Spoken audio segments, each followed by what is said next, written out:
When was slavery abolished in the United States? Actually, it was never fully abolished.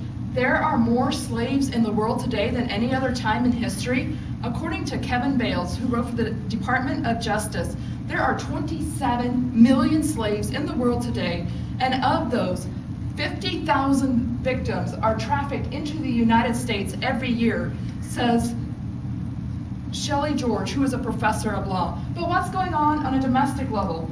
There are an estimated 1 to 2 million children being trafficked and exploited within the U.S., says Dr. Karen Countryman Roseworm from the Wichita Center for Combating Human Trafficking. This is a problem, and in growing levels. According to the FBI, this is the third leading crime in the United States, and it is becoming the fastest crime commerce in the U.S. as well. This matters to me. Why? Because Kansas says Wichita is one of the leading originating trafficking cities within the U.S. We live close to Wichita. It's our connecting airport, and it is also a big shopping area.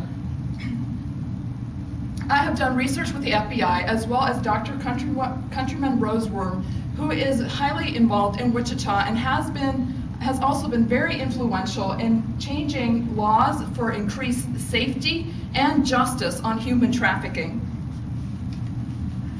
Since sex crisis is a problem in the U.S., especially for women and children, we need to be aware of it. We need to increase our education and awareness, and we need to take action and petition that changes happen for us. So often when we think of this, we think of what's happening on the international level and are not aware of what's happening in our own neighborhoods and in our own backyards. Look at what Polaris Project says. If we look at these hotspots, many of our own communities and towns are at high risk for sex trafficking. This is often thought of as prostitution, but no, it is more than prostitution. It is torture, it is abuse, and it is crime. According to a journal article, Hidden in Plain Sight, they say there is no age or gender that is exempt from this. Everyone is vulnerable, even the young children. For an example, I listened to a YouTube called Playground. There was a 5-year-old girl where they went, cut her open further in her undeveloped body so that men could penetrate her for sexual intercourse.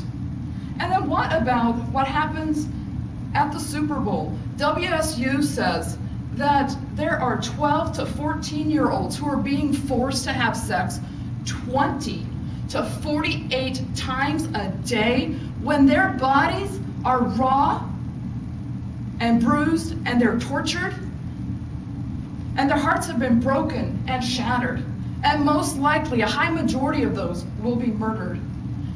This is also a problem in Wichita. As we look at statistics for teens, in Wichita alone, there are 300 to 400 youth who are at risk, according to ICT SOS, which is one of the organizations working in Wichita. What about the other women and children who are brainwashed, gagged, abused, kidnapped, tortured, dehumanized, raped, and often drugged and murdered? What about them? As we look at these problems, there also have to be some solution to help reduce some of the level of problems. And this is educating our teens and civilians. Wichita State University has a program which works alongside their department of the Center for Combating Human Trafficking, as well as places like ICT SOS and Wichita Children's Home do as well. There are other things that we can do, such as community awareness. We can create safe places, which they have done in Wichita through Quick Trip, where teens can go to or they can call in. And then they have also developed a youth shelter called Opportunity Zone, which is Oz. And at this place, this is much safer than the adult shelters, because at adult shelters, youth can also be tortured and taken for rape. But at youth shelters, there's more protection. So Oz is a good opportunity. And there we can also assist, as in the sponsoring of these incredible ministries and freedom ministries and organizations who are on the front lines fighting for freedom of the slaveries and trying to reduce the crime rate that is going on. So as we look at solution, there must also be benefits. Education helps increase safety, and we wonder, how does that work? For one, it helps us know what to look for, to see victims as they're vulnerable. It helps us know slang terms. For example, terms like the game or working the track. Those should immediately give us red flags so that we can help with assisting and rescue, because many times they are under threats where they themselves cannot come out and say, I need help. This also makes teens less vulnerable as we are more aware and as we are trained, and when we can help equip them. And this can happen through training and sponsoring of organizations.